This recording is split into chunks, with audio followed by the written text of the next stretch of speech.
Welcome. My name is Daniel Droulet, and I'm the president of the Global Young Entrepreneur Society, an international organization supporting exceptional young people in accomplishing their entrepreneurial ambitions.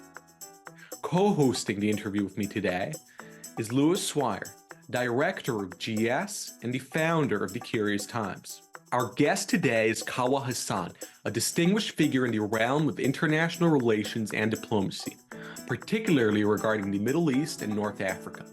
With a career spanning various high-profile roles, he has been instrumental in leading Track 1.5 and Track 2 diplomacy initiatives focused on trust building, conflict prevention, and resolution. As a non-resident fellow at the Stimson Center, Kawa has a rich history of engagement in strategic projects and dialogues that have significantly contributed to regional stability. Kawa is currently a member of the NATO Mission Iraq Strategic Assessment Capability, where he provides valuable insights into the security dynamics of Iraq. Kawa was the director of the Brussels office of the East-West Institute and played a key role in establishing Stimson's presence in Europe. He was a member of the Atlantic Council's Taskforce on the future of Iraq. Kawa is a frequent contributor to the Financial Times, Washington Post, BBC, Wall Street Journal, New York Times, and Al Jazeera. We are very pleased to welcome Kawa Hassan. Thank you so much, dear Daniel. Thank you, dear Luis. And thanks, Daniel, for this very kind introduction. Thank you. Happy really to be today with you and, join the podcast. Excited about our discussion. And before we start, let me also say a big thank you to Thierry Mallet, the founder, the director of Monthly Barometers, because thanks to him, we are having this podcast. He invited me a few times to his Summit of Minds. The last one was in Chamonix. I think it was late March. And it was great pleasure to meet you both there. And he is doing justice to the philosophy of his Summit of Minds, namely, when you leave, you should leave with at least one new idea, one new contact. And he has done justice to those. And I'm fortunate that, I met both of you, new ideas, new contacts, and hopefully some good discussions. So over to you. No, absolutely. It was an incredible event, and we were so lucky to meet you there. And it's great to have you on, not just to see you again, but also because you are a leading expert on the conflicts in the Middle East. So can you tell us a little bit about your personal journey to this point? Right. Thanks, Louis. So Kawa Hassan, I'm a Dutch citizen of Iraqi Kurdish descent, fled Iraq in 1991 and arrived in Holland as a refugee in 1992. And restarted my life like all other Iraqis and Kurds who fled Iraq, be it in the 70s, 80s, or in my case, in the 90s. So, in Holland, I studied political science at the University of Amsterdam and finished my study in 2003. And then since 2003, I've been working on, with different organizations, UN, United Nations Development Program, INGOs, international non-governmental organizations on different topics, ranging from, as Daniel said, Track 2, Track 1.5 diplomacy, development, humanitarian assistance, but also policy research and policy advice. And in particular, I'm a student of international relations, so that's really my passion. International relations, international politics, but I have a very deep and personal and professional passion for political and social developments in Middle East and North Africa, human rights, the importance of climate diplomacy, and obviously, of course, also, international relations. So can you clarify what Track 2 or Track 1.5 diplomacy is?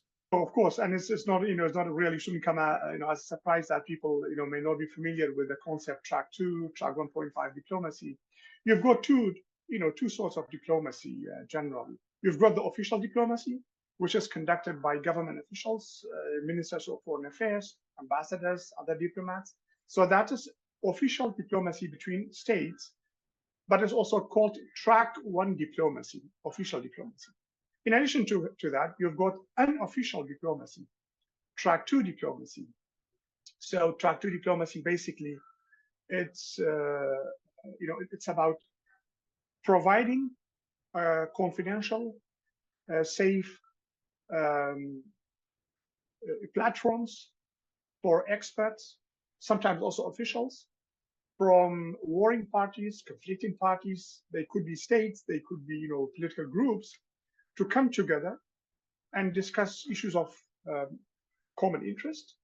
And the aim of Track 2 diplomats, as we call ourselves, those working in this sector, our role is really to be a neutral player, to bring people together, to have very frank, confidential conversations about political problems that divide them, but also about issues of common interest, in the hope that, of course, to arrive at some common ideas which may contribute to de-escalation, but it also may contribute in certain cases to some sort of conflict resolution, or in any case, a better understanding between warring parties. So in a way, Track 2 diplomacy is trying to, as we call it, jargon, trying to humanize the other by bringing conflicting parties together. And we, as Track 2, practitioners, we are facilitators. We bring them together. We, prepare the agenda, and we lead, facilitate, moderate very, most of the time, very difficult conversations, difficult discussions, because it's about conflicting parties. So just to give you an example from my career working on Track 2, together with my colleagues, I've led multiple dialogue sessions, Track 2 sessions, between Iranian and Saudi officials, experts, over the past 10 years, and which dealt with different topics, for instance, the impact of climate change on Iran and Saudi Arabia, and how climate change may contribute to better relations between both countries. But also we had sessions on cultural diplomacy, people-to-people exchange, and also discussions on refugee crisis in Middle East, discussions on the so-called post-oil economy, how maybe at some point, the decline of the importance of oil may impact economic relations between these two countries, but also the region, and how to prepare for post-oil economy. So in a nutshell, Track 2 diplomacy is unofficial diplomacy conducted by Track 2 practitioners. The aim is to facilitate frank, most of the time difficult, complex conversation between conflicting parties by building trust between them, by earning their trust and being accepted as a neutral, impartial Track 2 practitioner. So that's that's somehow the way I would summarize Track 2 diplomacy, Daniel. Can this be useful for business leaders or corporate government relations? So we have had also in our Track 2 work in the past, we brought also business leaders together to discuss economic cooperation in Middle East. For instance, one of the projects we led was on Algeria-Morocco business dialogue, where in particular we brought together young business leaders, exactly like you and Luis, startup business leaders, and they have had very productive conversations on how these young business entrepreneurs, male and female, can cooperate together and hopefully improve relations between Algeria and Morocco through common economic ideas. We also had good economic discussions between Iraq and its neighbors, Iraq, Iran, Kuwait, Turkey, Jordan, on common economic interests, be it working on economic connectivity between Iraq and its neighbors, and how Iraq could be a center for regional dialogue, regional cooperation when it comes to economic connectivity. So definitely, Track 2 diplomacy doesn't only target politicians, political experts, analysts, but also, importantly, and as important as political analysts and officials, are also business leaders, because usually business leaders have the capacity to, to think out of the box and to look for joint entrepreneurial ideas. Many are worried about a potential escalation of the Israel-Hamas war into a conflict between the United States and Iran. What is the likelihood of such a development? I don't think so that there's a risk of a direct war between US and Iran. There is definitely a risk of a direct confrontation between Iran and Israel. And actually, we have seen this a few weeks ago. So a few weeks ago, the sworn enemies, Israel and Iran, came very close to a direct war, when for the first time, Iran attacked Israel as a response for an Israeli raid on the Iranian consulate in Damascus. And that killed some key Iranian commanders who are leaders in the Iranian Revolutionary Guard Corps, IRGC, as it's called. So for the first time in the history of the shadow war between these two countries, Iran launched an unprecedented attack against Israel. But make no mistake, this was a calibrated, calculated, and highly choreographed retaliation to save face, as the Iranian ambassador to the UN at the time announced the end of the operation even before the rockets and drones reached Israel. So, and Israel's counterattack was also limited, sophisticated, but it was thanks to US pressure on Israel that meant to avert an all-out war between these two sworn enemies. So going back to your question, I don't see any likelihood for a direct conflict between US and Iran because they don't have any interest in that. Iran is not interested in a direct confrontation with US. US is not interested in a direct confrontation with Iran for a lot of reasons.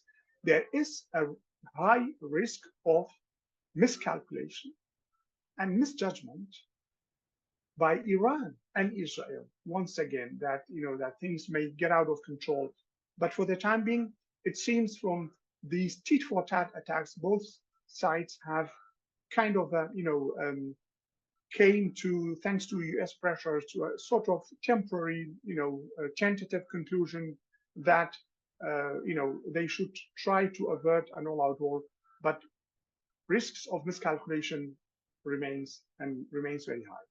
I mean, because it is such a huge focus in the region at the moment, the Israel-Hamas conflict, can you share your insights, sort of brief us on where we're at now with the conflict and where we can go from here? So what's the likely path out of this? Right. So where we are right now is, unfortunately, as of yesterday, the conflict has, flared again.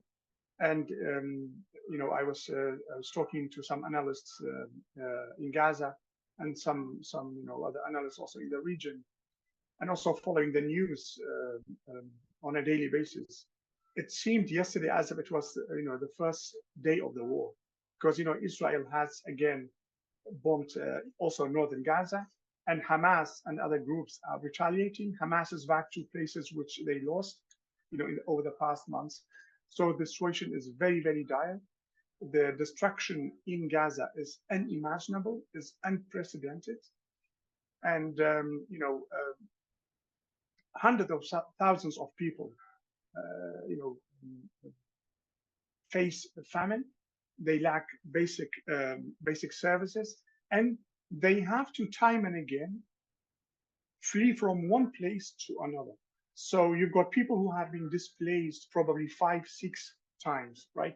So now they have been again asked by Israel, to move out of Rafah to other areas of Gaza, but there is nowhere to go to. So there are no safe places anymore in Gaza. So when it comes to the current situation, I think it's fair to say, and this is based also on independent reports by UN and other humanitarian organizations, that the destruction in Gaza is unprecedented. It has become uninhabitable, and when it comes to recovery, it may take decades and tens of billions of dollars to rebuild what has been destroyed in Gaza. Now, about going from here, I mean, that is the more difficult question, Luis, because I wished I had a satisfying and conclusive answer to that particular question as how the conflict may evolve from here.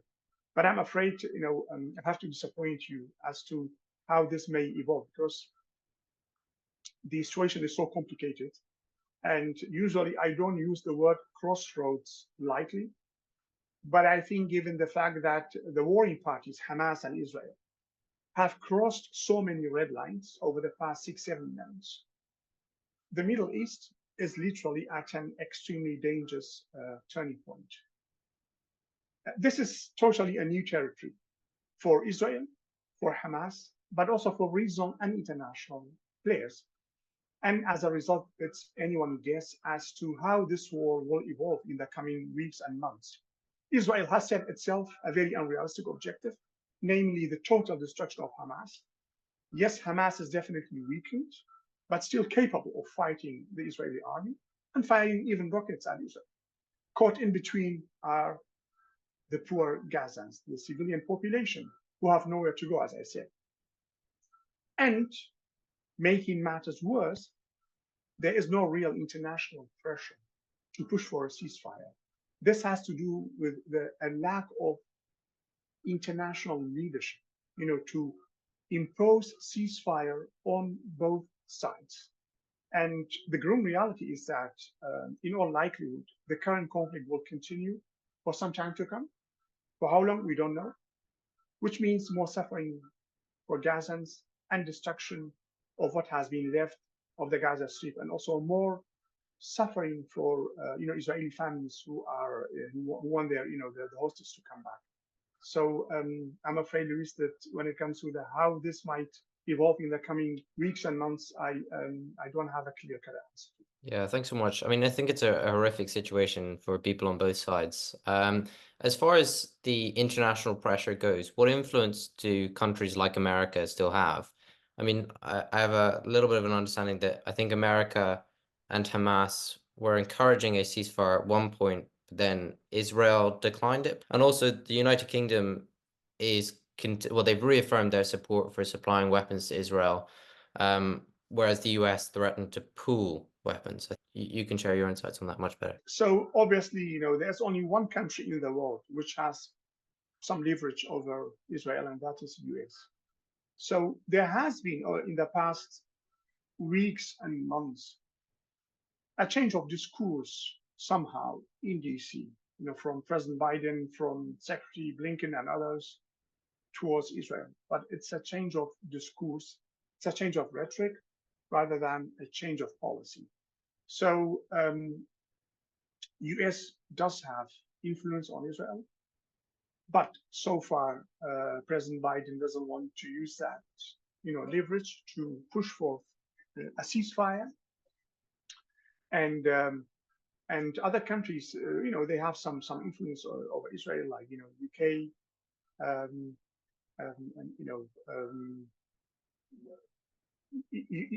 EU to a certain extent, not really a leverage over Israel, but they have some political influence.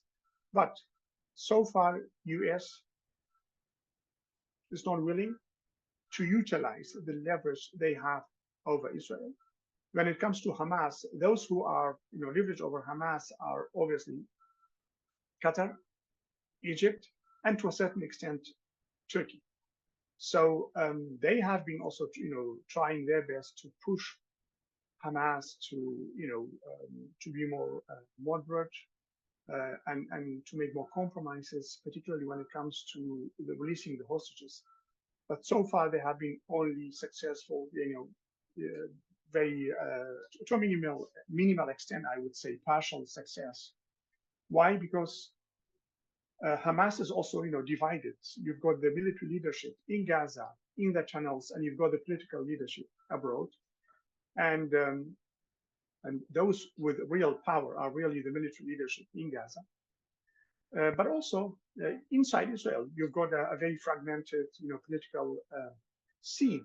Politicians in the war cabinet, you've got people like Benny Gantz and others who call for a deal and to be more accommodating to US pressure or to try to reach a deal with Hamas. It seems, Prime Minister Netanyahu and the right-wing members in his government are opposed to any deal whatsoever, right? we are in this particular situation where there is a deep deficit in leadership, particularly by the US, to exercise leadership and leverage over Israel to at least to agree even to a temporary ceasefire. You are providing expertise to NATO leaders regarding Iraq. What is the current situation in Iraq? So when it comes to the situation in Iraq itself, the good news is that ISIS is severely weakened, thanks to the support of international coalition led by the US and also European countries, and also thanks to the capacity and sacrifices of Iraqi security forces and also the Kurdish Peshmerga. The security situation has considerably improved, but the bad news is that the root causes of the conflict in Iraq have not been addressed yet. And by this, I mean the structural and systematic corruption of post-2003 ruling elite, lack of transparency and accountability of the ruling elite, and also increasing human rights violations. So while, after decades of wars initiated by Saddam Hussein, Saddam's dictatorship, and then, the impact of sanctions in the 90s, after all these sufferings, finally, Iraqis enjoy relative security and stability. But unless the root causes of the conflict in Iraq, which I've mentioned, are addressed, I'm afraid the current stability, recovery, and further development of Iraq will remain fragile at best, and hard-won security gains, unfortunately, could be lost. So the Houthi rebels have been causing significant disruption in the Red Sea. What are their motivations, and what further disruptions to global trade can we expect going forward? Well, the Houthis, they have both ideological and opportunistic reasons to attack ships in the Red Sea. So historically, they are, their enemies. They stated their enemies are US and Israel. So they have an ideological, if you like, fight with these two countries. And they have seen an opportunity in the current conflict in the Middle East, the Gaza war, to capitalize on the war and make themselves think they can make themselves popular in the region. So the Houthis have, claimed they have been attacking ships heading to and from Israel. And they have alleged that they are doing this to push for a ceasefire in Gaza. In retaliation, US and UK have been, attacking Houthi bases in Yemen. They have been successful to a minimal extent. They have not been managed actually to silence and to end Houthi attacks on ships in Red Sea. And what we have right now is that we have kind of a sort of a stalemate, if you like. Neither Houthis have managed to push for a ceasefire as they claim, nor US and British managed to significantly weaken the Houthis or stop their attacks. So it seems that Houthis have sort of a newfound confidence, and they have been largely unscathed because of these very limited strikes by US and British troops. So the reason is that and this have quite an impact on regional and international trade, because 12% of trade goes through the Red Sea and Suez Canal, and in particularly Egypt has been impacted severely, because a big chunk of the revenues of economic revenues for Egypt comes from the passage through Suez Canal. That has been impacted, and also it seems that the price of goods have also increased because of these attacks. So the heightened geopolitical uncertainty has also led to impact on global trade, and why we have reached this point when it comes to Yemen is actually because of the fact that over the past 10-12 years, US and British misjudged and miscalculated the Houthis, but also the role of Iran in the region. So what we have, because of the current stalemate, and because of the fact that US and British, they are engaged in very limited strikes, which are not really impacting the basic, military and political and social powers of Houthis. To a certain extent, Houthis have been emboldened, and actually even Iran has been strengthened. So that is the current situation in Red Sea. Has the recent conflict changed economic relations in the Middle East? So it seems, when it comes to the bilateral economic relations between UAE, United Arab Emirates, and Israel, it has not been really impacted.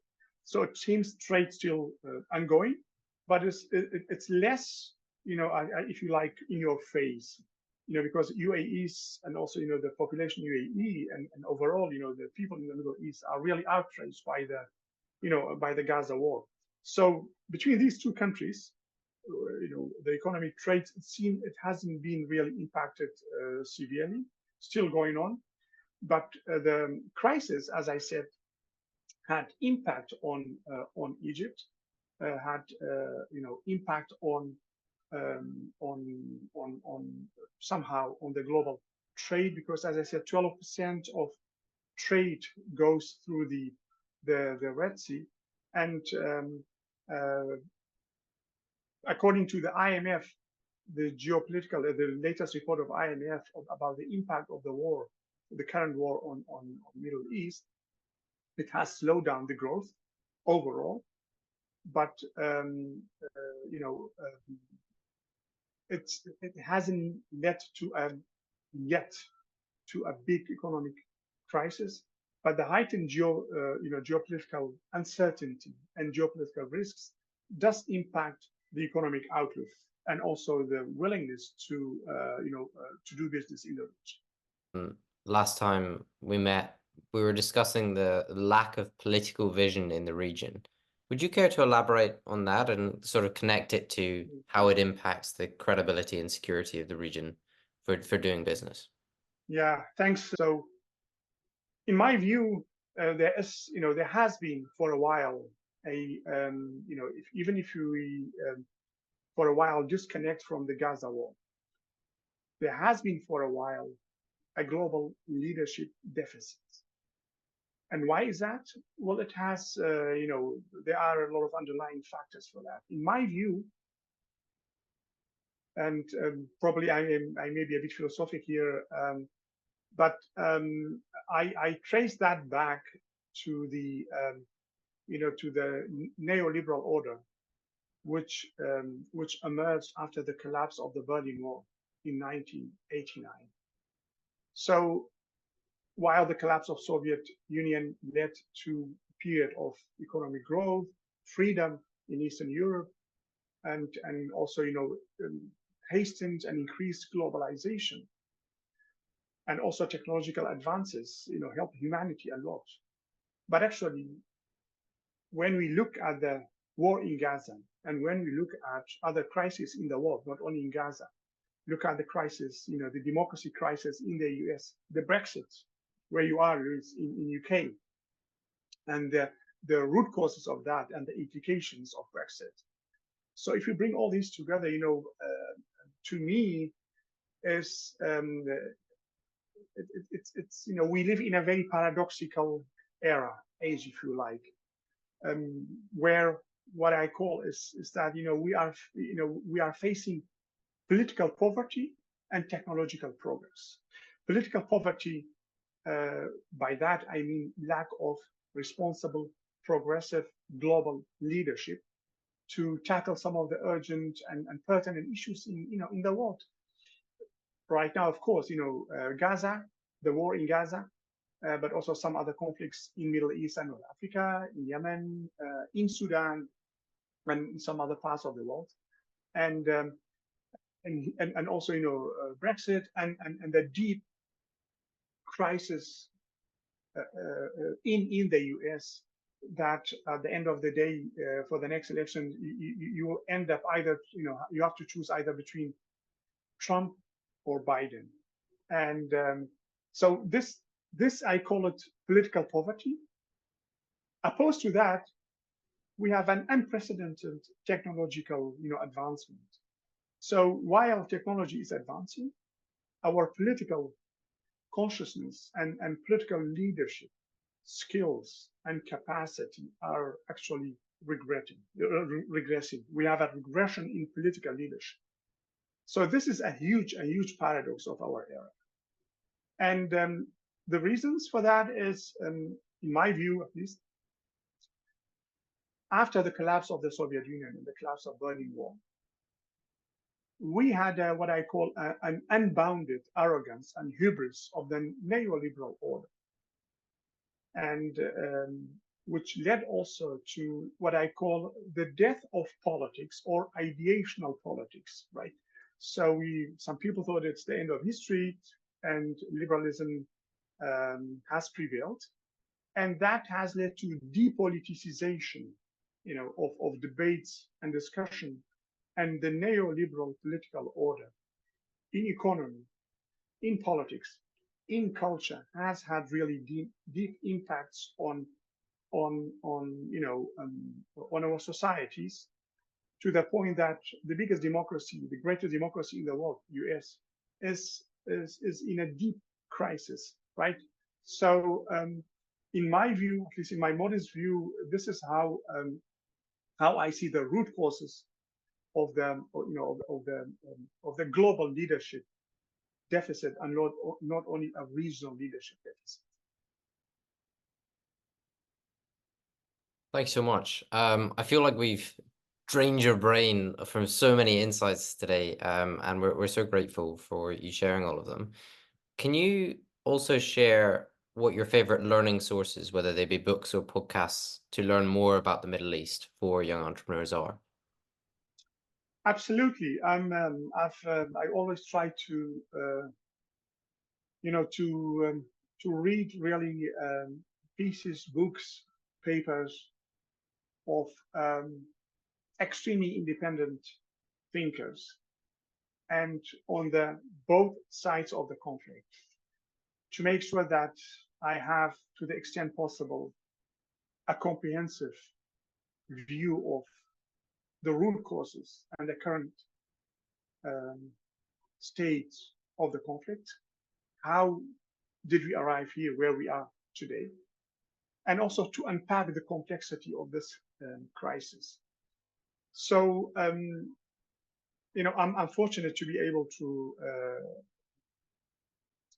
speak English, Kurdish, my mother tongue, Arabic, but also Dutch. So I'm fortunate, to be able to read, good pieces in these 4 languages. But when it comes to the current crisis in Middle East, then which, thinkers, books may help us to understand the complexity, to unpack the complexity, but also hopefully help us to come up with some out-of-the-box ideas, I would suggest the following. So when it comes to to the root causes of the crisis and possible futures of the crisis, I would say, I definitely recommend writings of Nathan Brown, Yazid Sayegh, Shibli Talhami, and Mark Lynch, but also there are others, Gideon Levy, and I will name a few, papers which I think are very, very relevant, to read and to understand the complexity of it. For instance, there's a very good paper by Nathan Brown, I think titled "There Might Not Be a Day After in Gaza," where he, and this was written, I think in early November for Carnegie International, Carnegie Endowment for International Peace, where he, he has done a great analysis about the complexity of the so-called the day after, and how people use the day after in a lightning manner, that the war will end and there will be a day after, and then certainly some rich countries will come and help Gaza. But that is not how the situation will evolve. I definitely recommend to read that piece in order to understand how particularly Israel and and Hamas might evolve in the course of the coming, weeks, months, but also years, maybe even decades. There is a very good piece by Mark Lynch and Shibli Telhami about the also the difficulty of what they called, the title is very telling. It's called the two-state mirage, right? Because there are lots of talks about the two-state solution. Definitely there should be a two-state solution, but given the current situation, not only in Gaza but also in the West Bank, where you've got hundreds of thousands of settlers, and also there you've got daily clashes, and an Palestinian Authority is powerless and is also not popular. So talking about two-state solution, it doesn't make any sense. It's actually all the rhetoric about two-state solution nowadays. All the leaders talking about it, they are paying lip service to two-state solution, because how could you bring about a two-state solution where one party is completely dispossessed and the other party is super powerful? So that piece is really it's a must-read piece about the difficulty of bringing about a two-state solution. And from one of my favorite writers, Palestinian writers, is Majid Kayali, and he's fantastic. He writes in Arabic. I'm not sure if his writing has been translated into English, but I do follow his writings regularly, and he is very critical of Hamas, of Palestinian Authority, of Palestinian Liberation Organization, and the choices made by PLO and Yasser Arafat, Palestinian leaderships over the past decades, but also very critical of what Hamas did on October 7. And I definitely recommend people to read his pieces, particularly the latest one in Arabic, on the very limited options available for Hamas and the very painful way forward for Palestine. And I fully I agree with him that when he says that actually what happened on October 7th is a second Palestinian Nakba. Nakba is the Arabic word for catastrophe. Palestinians use that to refer to the expulsion of hundreds of thousands of Palestinians in 1948. So in his analysis, and I agree with his analysis, from a tactical point of view, Hamas gained a lot, but from a strategic point of view, and given the imbalance of power between both sides, I think the impact on Palestinian issue will be far-reaching. And so Majid Kayali is one of my favorite, favorite independent Palestinian writers. And also, when it comes to the changing social, political dynamics in the Israeli society, I think also a recent piece by Aluf Ben, I think he's the editor-in-chief of Ha'arts, is fascinating, where he literally, the title is very telling.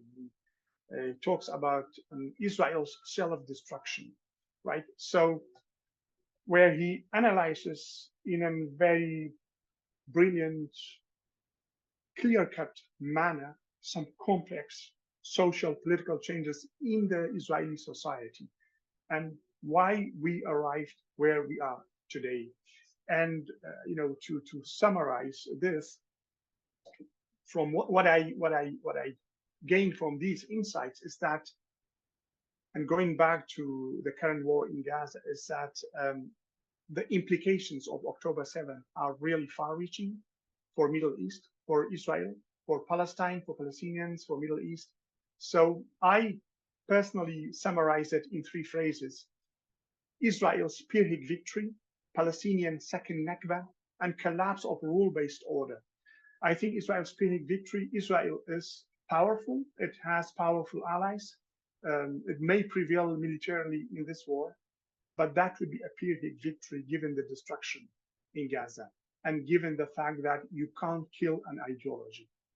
Palestinian second Nakba, Hamas has, surprised the world and Israel with the attack on October 7th. So from a military point of view, that was that was unprecedented, but it has brought again a catastrophe for the Palestinian people. That's why call it, with other writers, Palestinian second Nakba, and the collapse of rule-based international order, right?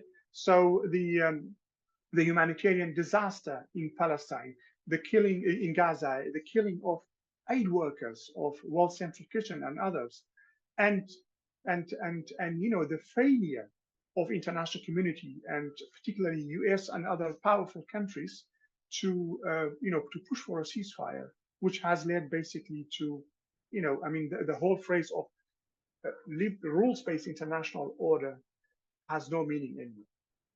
But there's an unfortunate trend, human trend, human tragedy, I would say. History repeats itself.